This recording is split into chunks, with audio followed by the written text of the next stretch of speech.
Chapter 23. Fleeing. I patched the knees of Luca's trousers with the remnants of a shredded Nazi flag, and darned the holes in his shirt with coarse thread from Hani Zemluk. How I wished the damage to his soul could be fixed that easily. We knew we could not stay in the American camp. The Soviets would be back, looking for him, but also for me. I was sure that they suspected I was from the East, like Luca. We had one last bowl of pea soup and said goodbye to Natalia. We joined the thousands of refugees who walked from camp to camp.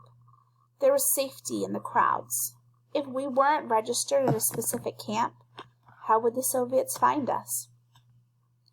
By August 1945, we had walked so many miles of dusty roads that my feet ached despite the good boots Astrid had given me. I despaired at the sight of so many bombed-out cities and towns and so many desperate people. Would the world ever be safe? I searched the crowds for familiar faces, but I did not talk about myself, nor did I ask about Larissa. Luca was also quiet. We had learned the hard way that we had to be very careful when it came to asking questions about our loved ones. At each camp we reached, we stand in the food lineup and listen to the gossip. It was a way to find out what the Soviets were up to and how the different camps were dealing with the issue of forcing refugees to go back to the Soviet Union. Once we had caught up on the news and filled our stomachs, we would go to the camp entrance. Luca would stand watch, and I would carefully go through all of the fluttering papers, the wishes and missives of lost loved ones. Once my heart nearly stopped when I found a note signed Rashiya Barukovich from Kyiv. Luca. My hand trembled with excitement as I held the paper out to him. Is your mother's name Raisha? Yes, he said, snatching the note. But as he read it, his face sagged in disappointment. This isn't my mother's handwriting. Maybe someone wrote it for her. His face lit up with the possibility, but as he read further, the hope was extinguished. He crushed the note and threw it onto the ground. It's not my mother. His voice was flat. Wrong street address, wrong details. Barukovich is a common name in Kyiv. So is Raisha. I picked the note out of the dust and smoothed it out. This may not be your mother, I said as I pinned it back onto the wall, but she's someone's loved one. Luca sighed. You're right, Lita. I shouldn't have thrown it down like that. Weeks later, we shared a campfire and tea with a Czech woman who had and her 2 children. The toddler had dark eyebrows and brown eyes like her mother, but the older child was a fair-cheeked, flaxen-haired boy who pushed the woman away when she tried to comfort him. Without thinking, I sat close to where he was and quietly hummed a lullaby. He stopped fidgeting and cocked his head to listen. Moments later, he walked over and sat down by my feet. As I hummed, he hummed along, raising his left hand to wipe a tear from his cheek as he did so.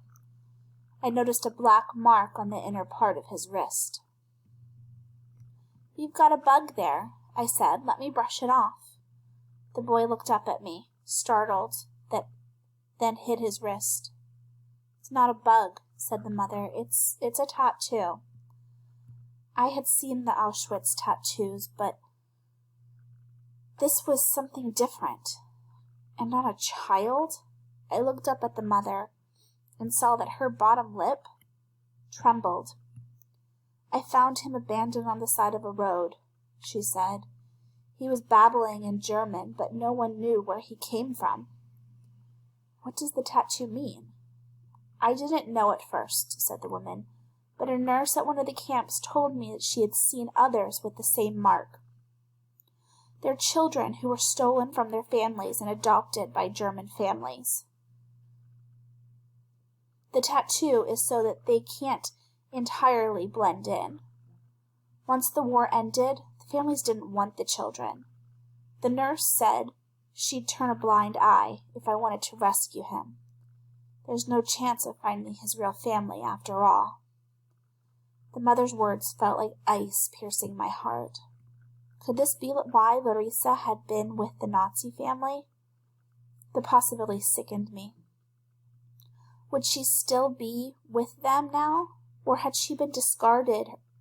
Or had they discarded her like trash now that the war was over? Could she survive on her own? Would she ever be able to remember who she really was? I clutched the crucifix around my neck. Larissa, Larissa, please be safe. For the rest of August and into fall, Luca and I walked from camp to camp and searched for loved ones. I read thousands of notes scrawled on faded bits of paper, but I never found Larissa, and Luca never found his mother. While shivering in line for soup at one of the British camps in November, I listened to snatches of conversation around me. "They're not forcing people back to the Soviet Union anymore," said a gray-bearded man whose gnarled fingers wrapped around his steaming tin cup. "The Brits, you mean?" asked a younger man standing in front of him. "The Americans haven't been sending people back for a few weeks," said the older man, "and now the British won't either.